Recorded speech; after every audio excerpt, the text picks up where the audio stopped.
You're listening to the Options Insider Radio Network, the home of the Options Podcast. For more quality options programs, visit theoptionsinsider.com or search for Options Insider Radio Network in your podcast provider of choice. Listeners can also access all of our programming through our mobile app available in the iTunes and Google Play stores. Select programs are also available via live stream at mixlr.com/options-insider.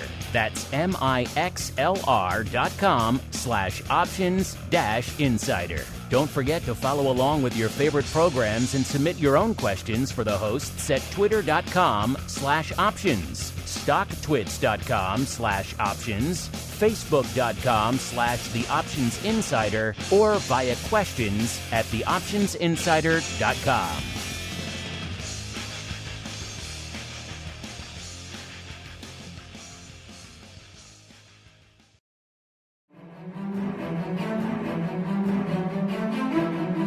The futures markets can be downright scary. Limit up, limit down. What the heck is RBOB anyway? Are they going to dump a truckload of soybeans on your front lawn if you click the wrong button? Come to think of it, maybe you should just stick to your comfort zone. Or you can break out of it with the Futures Rundown. The Futures Rundown is here to help you make sense of these scary markets. We'll analyze all the top futures trading activity, explore the ins and outs of your favorite products, explain exactly how futures work, and hear from leading experts in the futures markets. We'll even tackle all of your wildest futures trading questions. If it involves futures, then you'll hear about it on the Futures Rundown. The Futures Rundown is brought to you by T4 Futures and Options. Elevate your trading experience with the T4 Futures and Options trading platform. Whether you prefer desktop or mobile applications, T4 delivers low latency and professional grade functionality for both traders and brokers. Take advantage of theoretical sheets, strategy solver, MBO, advanced charts, and a suite of powerful features to enhance your trading strategy. Visit ctsfutures.com or search for T4 Futures and Options on Google to register and get a free month. And now, it's time to break into the futures markets. It's time for the Futures Rundown.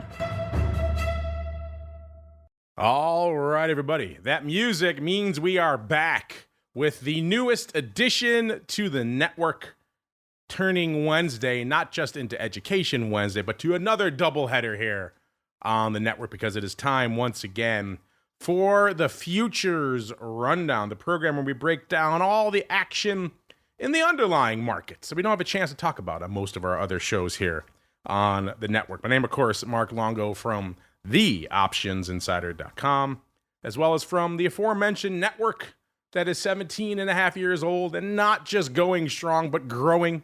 Remember, another good reason you should be subscribed to the full network out there. Otherwise, you're missing out on new shows like this and all sorts of other fun. So make sure wherever you're listening to this, make sure you upgrade to the full network. Doesn't cost you anything, and it gets you access to nearly a dozen programs. If you like what you hear, throw a like, a star, a comment. All that does help, especially with a new show like this, brand new. Does help the algorithms point people our way. And of course, if you want to go above and beyond, you want to join us for awesome pro Q&A sessions, you want options oddities, beyond just what the network has in store for you, live streams, all sorts of fun, great giveaways. theoptionsinsider.com/pro is the place to go to learn more. As we learn who's joining us on the old hot seat this week, I am pleased to welcome on for the first time here on the Futures Rundown, our old pal, Mr. Rich Excell, the clinical assistant professor at the College of Business over there at the University of Illinois. Rich, welcome for the first time to the Futures Rundown, sir. Hey, Mark, thanks for having me. I always love to be on the various shows. Yeah, like you said, first time on the Futures Rundown. I'm looking forward to it. think we'll maybe cover a little bit different stuff, and so this will be exciting. How's everything going over there at the Derivatives Trading Academy over there at the University of Illinois these days? Got any students tuning in today? Thanks for asking. The first semester of the Derivatives and Trading Academy, and we're full bore. We're halfway through the semester. They've got a test tomorrow. So I'll tell you maybe on Friday how it's going, but it's going well. There's a lot of enthusiasm. Of course, a lot of fun market moves for us to talk about in class too. So that's always fun because we're getting them, not only teaching them about futures and options, but having them apply that in real time. So that's fun to do. Oh, I like it. What's the first test on? What are we learning?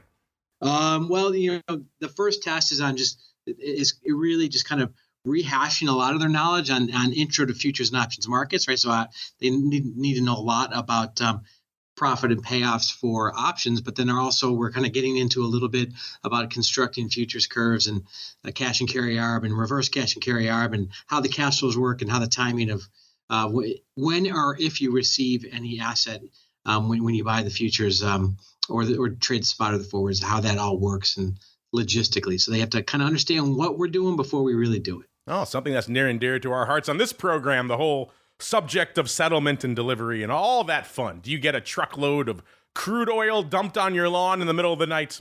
All that fun here. We tackle that on this show. Well, Rich, like I mentioned, when you're not busy educating the next generation of derivatives traders out there, you actually cut your teeth in the world of futures, I believe in FX.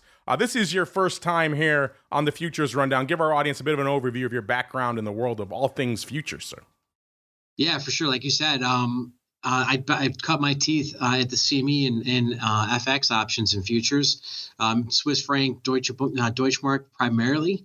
If anyone remembers the Deutschmark before the advent of the euro, that I was there, and then I moved into the world of global macro from there. And so in global macro, of course, we're trading and we're looking across all asset classes, all markets, and looking for the relative value opportunities from there.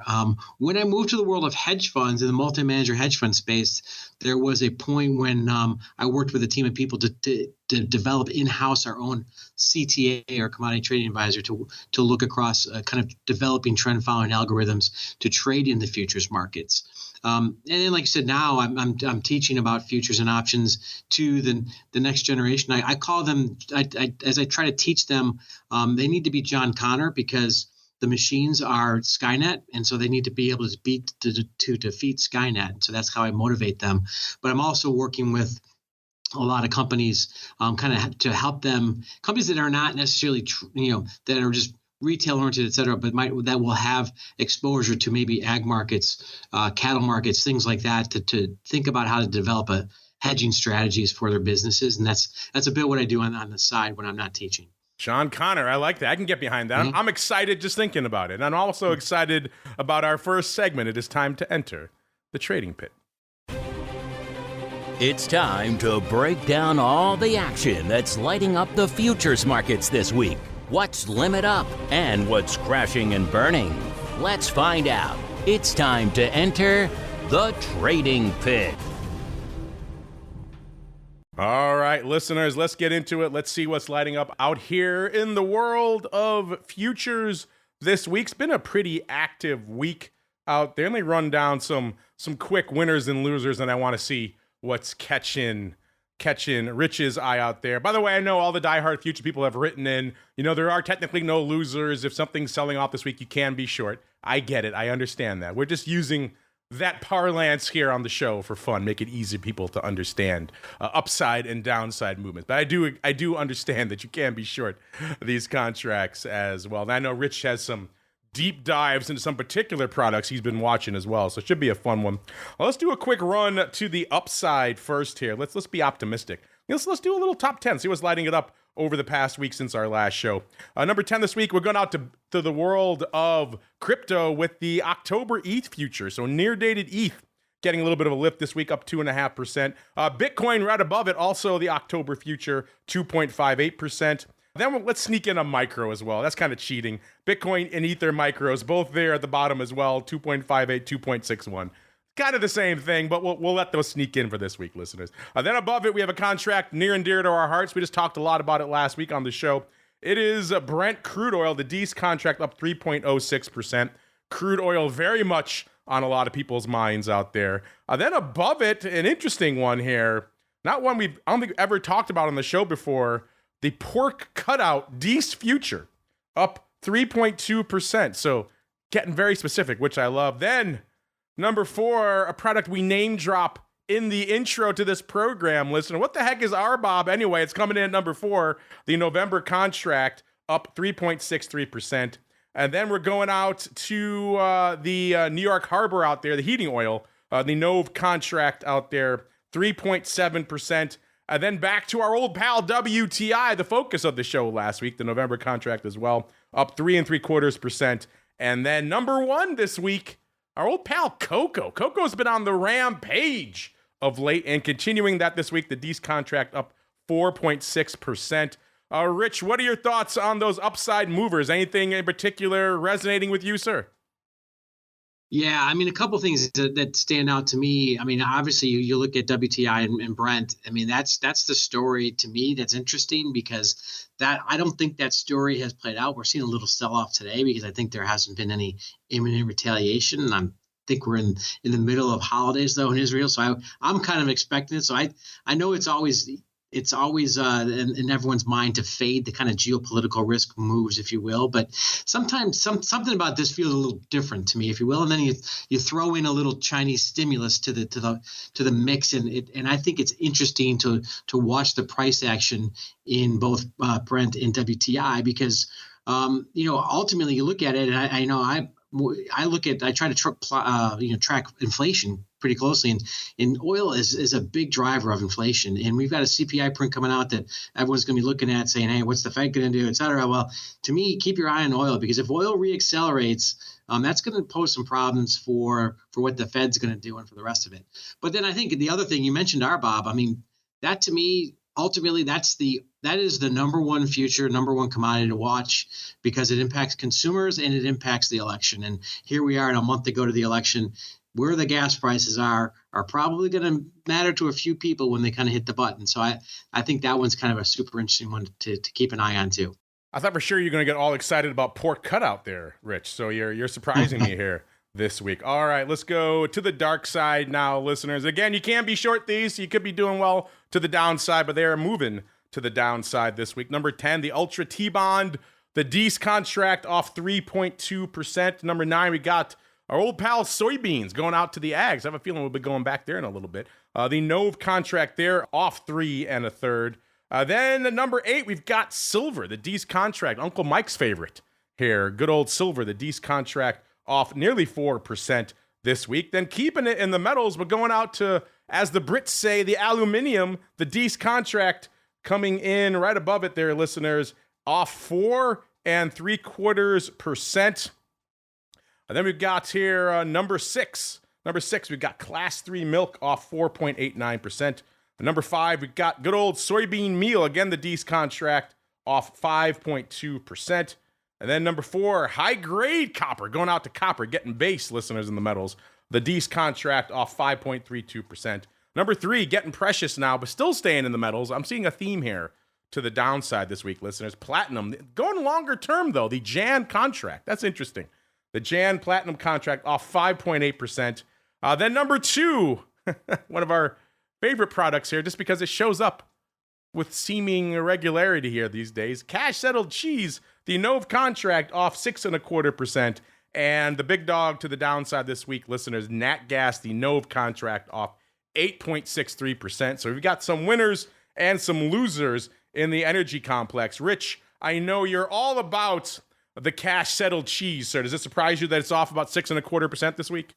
It really does. It does surprise me. And you got the Class 3 dairy on there too. I'm like, what the heck's going on north of the border here? I don't know what's going on north of Illinois, but that does kind of strike me a little bit. And I mentioned before that the Chinese stimulus, and you mentioned aluminum and platinum and all the different industrial metal, silver even that are on the downside this week. Like, it's kind of interesting that the metals, the industrial metals markets are kind of shaking their head and saying, maybe not good enough. So there's a few interesting movers, I think, on that list. Well, let's check in really quickly on what's lighting up the tape here today, listeners, from a volume perspective. Let's see how much this correlates with that list we just broke down in terms of the winners and losers this week. This is our top 10 most active futures as of right now, coming into the start of the show today.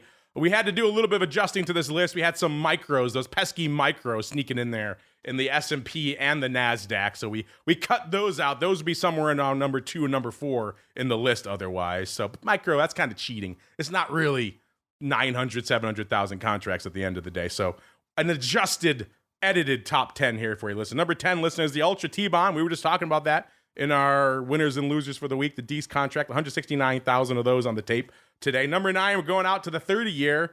That's the Gies contract as well. 212,000 contracts on the tape today. Number 8, going out to 3-month SOFR. Haven't seen SOFR popping into this list in a little bit, but it's popping in there today. The Gies contract, 238,000 on the tape. Then number 7, back to our old pal WTI, the Nove contract, 261,000 contracts on the tape. Number 6, the NASDAQ E-mini, Gies, going out to December. Everyone's fixated on near data these days, but it's December, lighting it up today. 274,000 of those futures on the tape. Number 5, back to the rates, the Ultra 10-year, 313,000 of those, the Gies contract on the tape there as well. Number 4, keeping in the rates, it's the 2-year, the Gies contract as well, 415,000. You can see how much of the volume out there these days is in the rates complex.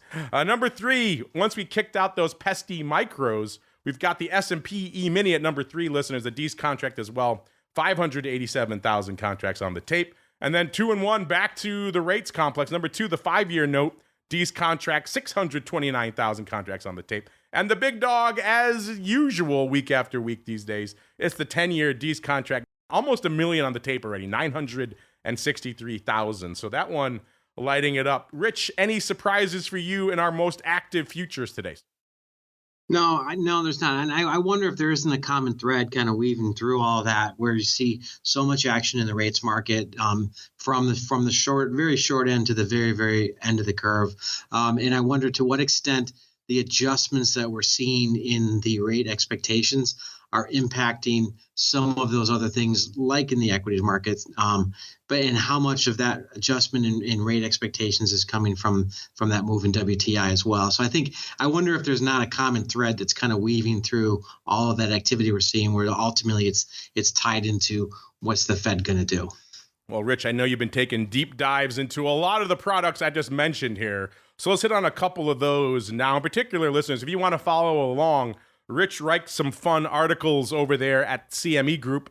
Just go to cmegroup.com and look for his column. It's called Excell, E-X-C-E-L-L, with options. The most recent one coming out is Mining Economic Drivers for the Next Move in Gold. So gold's been an intriguing one to watch. Obviously, with the Fed coming out with their quote-unquote surprise half-point rate cut, that's obviously making gold have a little bit of a run, extending a run that's already been pretty good so far this year. But you've been looking at gold from a fundamentals as well as from a vol perspective. What's catching your eye in the gold market right now, Rich? Yeah, I mean, how can you not want to look at gold, right? Here we are at all-time highs. It's super interesting to look at. I don't know if you saw the interesting article about Costco selling gold bars now. That was new to me. I hadn't heard that one until I saw it this week. Yeah, I heard about that. And then they sold platinum as well, didn't they? Yeah, and so and sold out in 46 and they states. sell out in minutes, I think. Yes. Yeah. So clearly, there's a lot of demand or a lot of interest in gold right now. And when you roll into Costco, Rich, you want $1.50 hot dog, and then $1,000 bar of platinum. That makes sense, right? As you do, right? And maybe pick up a casket and some aluminum siding before you head out too. I mean, that's America, right? It doesn't get better than that. But so I'm like, I always ask yourself, what's driving it, right? And so I did one thing I didn't mention in my background in futures and in his futures and spot, but when I worked at Swiss Bank back in the 90s, I did trade gold and precious metals for a while. And so I'm like, okay, well, why don't I go back through and say what are some of the ideas that people typically will tell you why they're buying gold, right? And so let's look at that. Inflation. And that was in the article I saw about Costco. Inflation was the reason given. Inflation is a reason a lot of people would give you why they're buying gold.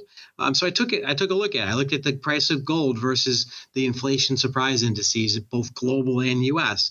And as you look at it, you're like, okay, it's held for a long time. But since over the last 18 months to 2 years, gold's gone higher and inflation surprises have gone lower. So it's not inflation that's really, or inflation surprises that are really driving this move. So what else could it be? I'm like, well, central bank balance sheets, the growth of central bank balance sheets.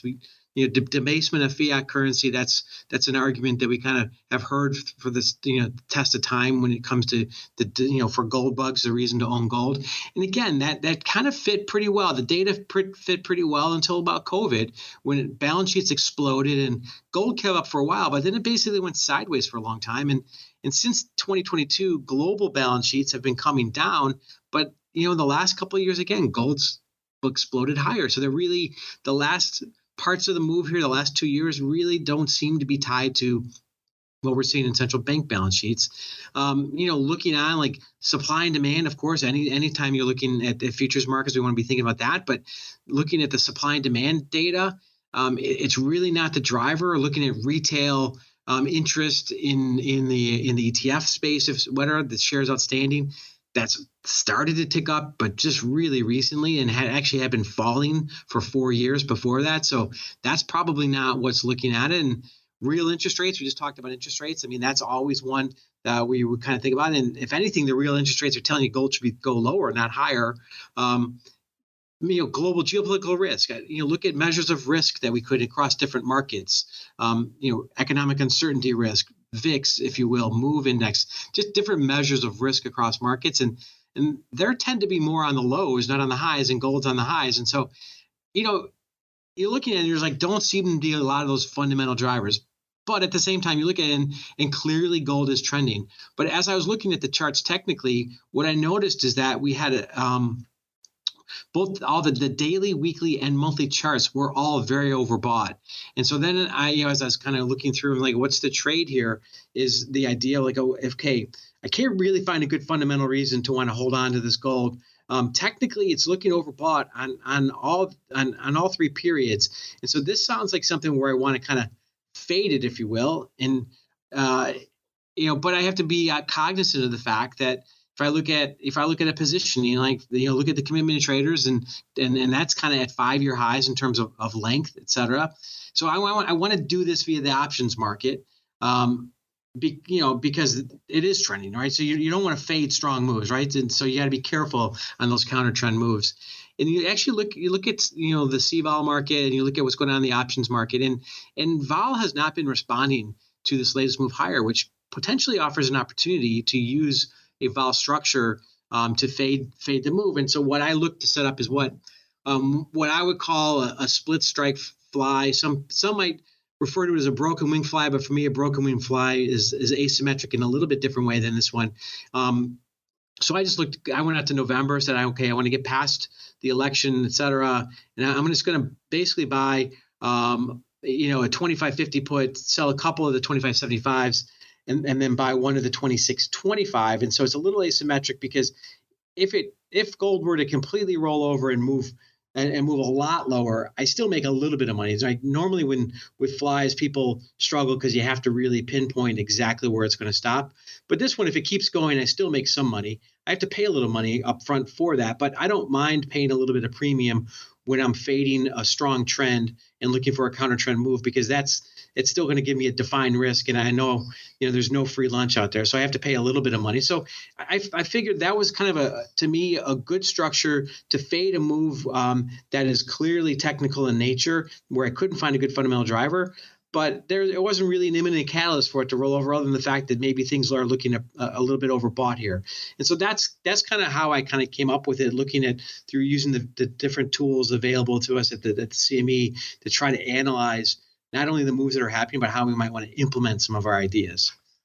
That's fascinating. I want to keep going on that, but we have more to discuss. So, I guess, Rich, you don't have enough time to just write the Excel with options. I guess you get bored. You have to put thoughts on your Substack as well, sir, because I noticed you were putting down some interesting thoughts on your Substack about the equity market and what we're seeing out there right now, kind of echoing some of the things I've been wondering about as well, but you actually have some good data to back him up here as well. He kicked things off, and his Substack is entitled, I'm Not Saying, I'm Just Saying, listeners.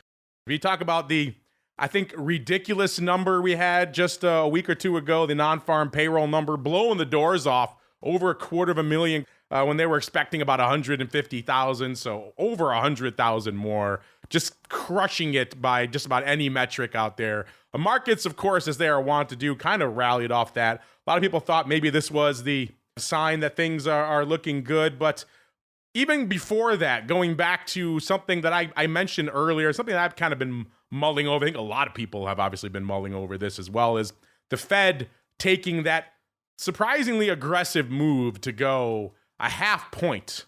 And they are not alone. A lot of central banks have been out there cutting and just easing very aggressively right now. In fact, you put together a chart here, and I think we'll have to tweet it out so our listeners can see it as well, listeners. But this chart kind of really puts it in stark relief, what I've been kind of trying to put my words on for a while here, which is effectively that this past September, when the Fed did their half-point cut, was the fourth biggest month for central bank policy cuts this century. Now, you're going back, obviously, century sounds like a long time. We're not going back 100 years, obviously, this century, listeners. But still, when you think about this last 24 years, nearly a quarter of a full century, a lot's happened.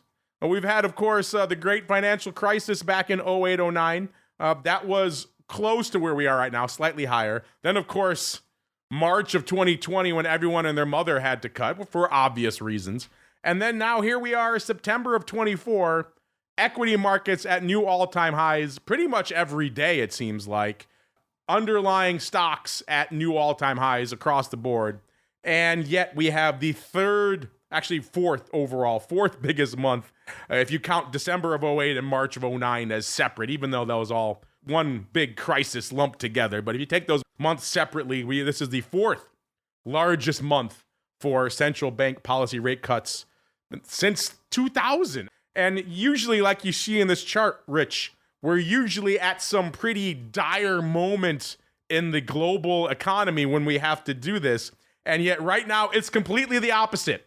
And we're just throwing fuel on this fire, sir. What are your thoughts on that? Yeah, I mean, I think, as you said, it would probably shock a lot of people. I don't think they really understand. A lot of people don't understand the magnitude of what's been kind of going on in terms of global central bank policy here. We're talking about the expectations of a soft landing. Everything seems perfectly normal and fine. And, this growth is going to lead stocks higher. Inflation's coming lower. So, now we got top line increasing. We got margins increasing. And this is all good. Earnings are going to increase. You got to buy stocks, right? You got to buy everything. Then if that's the case, then why do we have such aggressive central bank policy? Like you said, we had the same number of cuts in September as we had in December of 08. I remember December of 08. It was pretty bleak out there. And then at the same time, we had the same number of cuts basically this month when everyone's telling you it's all good. And so, I mean, what that's leading to is we've seen it in a couple other charts that I showed is that liquidity is very, is sloshing around in the markets out there. And as a result, not surprisingly, we're seeing a level of positioning in, S&P futures, for instance, that is at, the highest we've seen in 10 years, which isn't surprising when if things are really as good as everyone says, and yet this liquidity is being pumped in, why wouldn't you own stocks? That is definitely the market to own stocks. It's all good. I guess one of the biggest concerns one might have is that everyone might be leaning on one side of the boat. And so then they always ask the question is well, what could go wrong, right? What could go wrong? It's all good. We got rate cuts coming, et cetera. I'm like, well, maybe we want to look at what could go wrong. And what we've seen here maybe this week, the last few days, is that the bond market is starting to reprice a little bit of its expectations. If you remember, just past the FOMC in September, the bond market was still much more dovish than the Fed dots were in terms of where the Fed was saying that they were going to be. The bond market was much more dovish, expecting more cuts than even this year, the rest of this year, than what the Fed was telling you. And in the last several days, the Fed funds futures have moved back to where almost right in line with where the Fed dots are. And one might argue that the Fed dots are still too dovish, but at least the bond market's moved back in line. And we've seen that impact the 2-year yield, right? We've seen the 2-year yield move up, close to 4%, et cetera. And so that's something that's all of a sudden one of the three legs of the stool underpinning markets was Fed rate cuts. Is that starting to get priced out a little bit? The next one is inflation falling back to earth gently, improving the situation for consumers, for companies, et cetera. We get a CPI number tomorrow, so we'll get a little bit more on what's going on there. But I just started to look at what might be driving it. We talked about oil before. What other things have been big drivers? House prices certainly don't seem to be coming lower anytime soon. They continue to be positive year over year with what we're seeing with falling mortgage rates, with discussion of maybe giving people some money to buy a first home, some other ideas. Is that going to potentially lead to higher inflation, higher house price inflation? Then you look at the two big drivers out there are monetary policy. M2 growth has been going positive here quietly, pretty strongly for the last 18 months, and that's adding to that liquidity in the market. But that has tended, as Milton Friedman tells us, and as the empirical data shows us, leads with a year that leads to inflation, and it's been going up for over a year. So will inflation start to tick higher? And the last one I wanted to point out is like fiscal policy, right? And we've been running some good fiscal deficits for quite a long time now, and that also points to higher inflation. So absent whatever the number is tomorrow, when I look at the trends of what it could look like for the next several years, the inflation is starting to get me a little bit worried as well. And then the question becomes down to growth. I mean, you pointed to the strong jobs number. To me, growth. Employment is a lagging indicator. Housing is a much more leading indicator, housing and new orders. And so I'm more focused on those. And I think the jury's a little bit out on that. So I'm just, again, not trying to be a bear. I'm just trying to say everyone thinks everything's all good. What could go wrong? And these are some of the things I was looking at that could go wrong. Yeah, I mean, I can't argue with any of that. I think this chart kind of says it all. It's one of those, a picture is worth 1,000 words there, Rich. And where can folks find your Substack if they want to see this for themselves? Yeah, my Substack is called Stay Vigilant. So if you just go on to Substack, or if you go to stayvigilant.substack.com, you can find it. And I try to tweet it out as well, but yeah, you can certainly find it on that Substack platform, which I think there's a lot of great content on that platform too. So I'd encourage, if anyone hasn't gone on that, I would encourage you to go on there, not just to see read what I'm writing, but there's a lot of good content that's being put out there. Well, speaking of good content, Rich is not done, listeners. Somehow he has time to analyze all this on top of educating all these students over there at the Derivatives Trading Academy over there. But I mentioned earlier, I said we're going to come back to soybeans and ags. We're going to do that right now, listeners.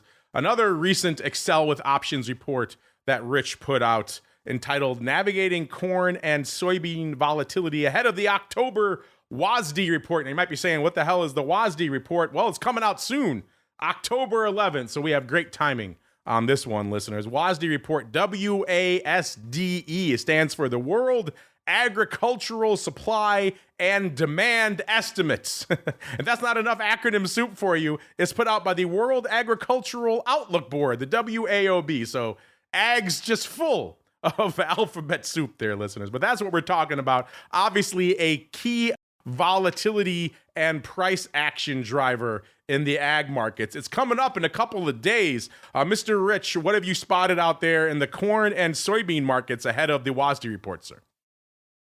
Yeah, so if we go back to last month's WASDE, I mean, anyone who's been looking at corn and soybeans for this year, really kind of going into last year, it's been a relentless decline, right, for all of the year. And it's just been, like I said, relentless. It just keeps it is just trending and feels super heavy for all the different drivers you can think of excess supply, lack of demand from overseas, et cetera. But after last month's report, which by all accounts was probably, at least particularly for corn, a lot of people's reaction was that it was a bearish report in terms of the expected bushels, expected yield, et cetera.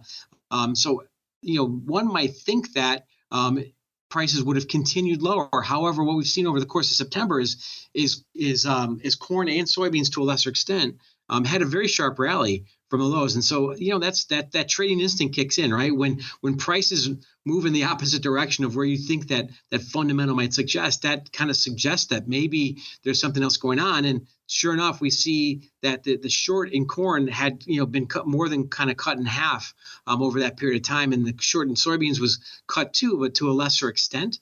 And so you're definitely seeing some short covering. So I wanted to take a look at it. I mean, we talk about prices moving higher, even though with bearish news. I mean, that kind of goes back to that classic trading book, Reminiscences of a Stock Operator. That's a Jesse Livermore favorite. That when prices don't decline on bad news, it's time to go the other way, right? And so, is it the time to go the other way? And I took a look at it maybe through a little bit different lens, and I wanted to look at it from a relative value standpoint and say, what about going, instead of going long corn or soybeans or, on their own, what about looking at it on a relative value, long corn, short soybeans, how have that relative price looked? And if we look at over the last year, corn and soy has been kind of in a pretty tight trading range, the relative prices of them. But after that report, and over the course of the month of September, they've broken out to the top side of that 1 year trading range. And if you widen that out and look at it over 5 years, so while it looks extended on a 1 year basis because it's been kind of breaking out here above the top end of the range, it looks like it could have a lot further to go on a relative basis on a 5 year view. And so saying, okay, potentially is there a catalyst here for a continued relative move in corn versus soy? Because the short base is still higher in corn than soybeans. And so we saw short covering after last WASDE. Could this be a catalyst for more short covering and continue this move? Looking into the vol market again, looking at the C-vol, et cetera, corn C-vol is actually near the lows of the year. And soybeans are near the highs of the year. And not only that, but comparing the two to each other, historically, corn almost always on the C-vol level basis, almost always trades above soy, if not well above soy. Like sometimes that spread can be up to 10 points. And they're trading at pretty similar levels, actually. And so that kind of, again, perks me up like, okay, maybe there's an opportunity to be long corn options versus soy options as well. So there's a directional bias. There's a volatility bias, perhaps. And we know looking at it that they're pretty highly correlated products. And so that's one thing you want to make sure that when you're doing something on an RV basis that there is a correlation between them. And then CME's got a great tool, the Event Volatility Calculator. You can see what's priced in, what's expected. There's really no expectation for a catalyst in the soybean markets using the Event Volatility Calculator. And if anything, in the corn markets, it looks like they're pricing in lower volatility from the catalyst. And so that all kind of made me think that it's time to express a directional and volatility view relative value. So I decided to kind of go long corn options and short soybean options. And I did it on a 3-to-1 basis where I'm long 3 corn options and short 1 soybean. I looked at the upside calls on each. And of course, in that size scenario, obviously, if as long as the correlations hold, if everything moves higher, I'm going to do better because I've got more leverage to the upside because I'm long more options. If they both go lower and it's a complete fade, I'm net premium neutral, so I'm not going to be losing any money on that. The risk is, of course, that corn sits or kind of maybe goes a little bit lower and soybean takes off. That would be my risk. I think given the setup, looking at the technicals, looking at what we've kind of talked about fundamentally and looking at the kind of the short base, I felt like that was a risk that was worth taking. And so that's kind of how I was looking to set it up. I imagine not a lot of people are always looking to play RV trades in corn and soybeans via options. And so I thought it might be an interesting thing to throw out there. Fascinating deep dive into multiple contracts this week, listeners. We went into ags, equities, a little gold for you, all sorts of fun in the trading pit this week.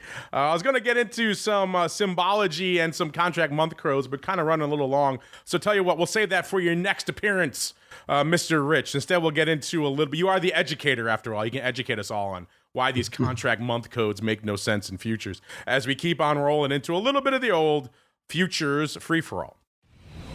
Ring the bell. It's time to take on all comers in an epic Q&A battle royale. All questions can enter, but none can leave without an answer. It's time for the Futures Free-for-All.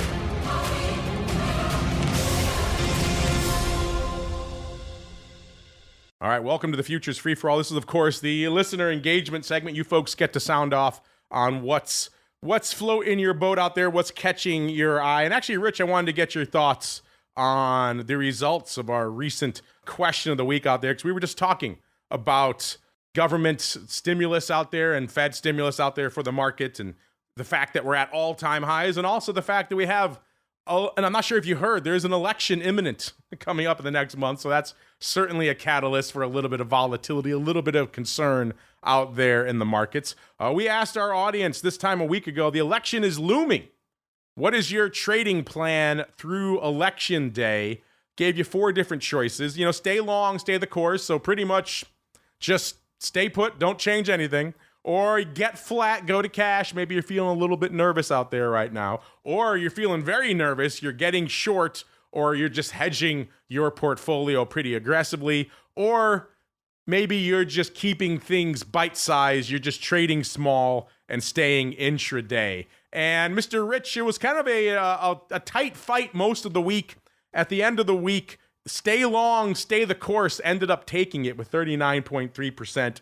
Followed by 32.1% saying they want to trade small, keep things intraday only, not really biting off a lot, certainly not a lot overnight or not a lot on the weekends, which has its own risks these days. And then 21.4% said they want to get flat or go to cash. And then about 7.1% are feeling really dire out there right now. They say they want to get short or hedge their portfolio. Rich, I'm curious, what are your thoughts on what our audience is doing heading into the election, sir? Well, I mean, as you said, it's tough not to stay long given the liquidity that's been pumped in. It does worry me a little bit that everyone's kind of leaning one way, but doesn't worry me enough to want to kind of go short. To me, I guess I would have probably fell somewhere between trade small and go to cash. And I don't think of going to cash in terms of a nervousness get flat. I think of it, especially near the election, of being in cash to have that dry powder to take advantage of any sort of obscure moves you're going to get coming out of the election, which I think with all the uncertainty going into it, that there's a possibility of that. So I like the idea of dry powder in the days that follow and to trade any opportunities. But I guess to me, I guess if I had to vote, I would be in the trade small intraday only, with the idea that I'm going to kind of keep things in cash in and around that election to wait for the fat pitch, as they say. We may have to adapt and update that question in the coming weeks. We just had the folks from Interactive Brokers on our Pro Q&A yesterday, and they were talking about they just got approval to list binaries effectively on the election. So you can go to their platform right now and effectively put on, they're not really futures, they're effectively binary options, listeners, on whether you think Trump's going to win or lose, whether you think, Harris is going to win or lose. Almost every race you can think of in the country, they have listed contracts. I know this has kind of been the holy grail for a lot of platforms for a long time. I know the folks at Nadex years ago were trying to get this, and they never thought the CFTC would really approve it. And here we are, Rich. It's a very different era. You can actually trade on the election now on listed contracts on maybe not exchanges, because they're not doing them CME, but they're doing them on a platform that people have actually heard of, like IB and others. So I guess you can all literally trade the election now, Rich. So maybe that's something we need to factor into our calculations going forward. What do you think? Yeah, I mean, for sure. I think for a long time, even kind of going back a long time when we had the Iowa political exchange or Iowa betting exchange or something. There was that kind of I think University of Iowa might have done, where they had those kind of betting markets around elections. To me, there's a lot more information in these kind of election betting markets than there is in any sort of surveys or polls you're going to get, because if someone's willing to put some money on the line, I'm more willing to listen to that opinion than what someone says when they answer someone asking me a question. So I think there's a lot of potential interest and information in those markets. Yeah, I was just checking the volume yesterday, and they haven't been listed that long, and already a little north of 250,000 of the binaries on Harris have traded, about 80,000 on Trump. So I don't know, read into those volumes what you will. Obviously, you can go both ways on binaries, yes and no, but I think most people lean towards the yes side, kind of the overside. So intriguing data out there, listeners. And Rich, if folks want more intriguing data, they want to check out your Excel with Options column or plug your Substack again, have at it, sir. The floor is yours. Yeah, for sure. So if you go to cmegroup.com and you look on the education page in the insights, you'll see my Excel with Options, and I do a biweekly piece on the various markets, and then I do a monthly ag special piece around the WASDE reports. And each week, or every other bi-week, I should say, every other 2 weeks, I'm covering a different market of CME product, and so just trying to use that to get people thinking about the ways you might want to use options instead of futures to implement some of your ideas. And then, like I said, my Substack is called Stay Vigilant, so stayvigilant.substack.com. And on Twitter, you can find me at Excel Richard if you want to look for me on Twitter, or X as it's called. So any of those places, I try to kind of share out stuff on a daily, weekly, bi-weekly, and monthly basis. A lot of great data, a lot of great analysis there. We just scratched the surface of it on the show today, Liz. I think you can see there's a lot of great data waiting for you. So make sure you're following Rich and checking out his articles on those various platforms. While we're checking out platforms online, make sure you check out our friends over there at ctsfutures.com. Great futures platform. Also an options offering there as well. So if you're thinking about dipping your toes into the world of futures options, they got you covered there as well. ctsfutures.com, the place to go to learn more. We have to get on out of here for today. Back again tomorrow with our usual Thursday doubleheader. First off, we're going to be on the option block with our friends over there at SIBO, then back with This Week in Futures Options, talking about the options side of the futures market with our friends over there at CME. Friday, of course, volatility views, and we're back one final time exclusively for our pro members, coming back for a little bit of options oddities. You can find that for yourselves at theoptionsinsider.com/pro, the place to go to learn more. And then we're off for the weekend, and then we're back again next Wednesday, another episode of the Futures Rundown. Stay safe out there, everybody. Thank you for tuning in to the Futures Rundown, proudly sponsored by T4 Futures and Options. Experience the T4 Futures and Options trading platform with its seamless desktop and mobile applications, low latency, and professional functionality tailored for traders and brokers alike. Take advantage of T4 Theoretical Sheets, Strategy Solver, MBO, Advanced Charts, and much more. Empower your trading journey with T4 Futures and Options. Visit ctsfutures.com or search for T4 Futures and Options on Google to register and get a free month. You're listening to the Options Insider Radio Network, the home of the Options Podcast. For more quality options programs, visit theoptionsinsider.com or search for Options Insider Radio Network in your podcast provider of choice. Listeners can also access all of our programming through our mobile app available in the iTunes and Google Play stores. Select programs are also available via live stream at mixlr.com/options-insider.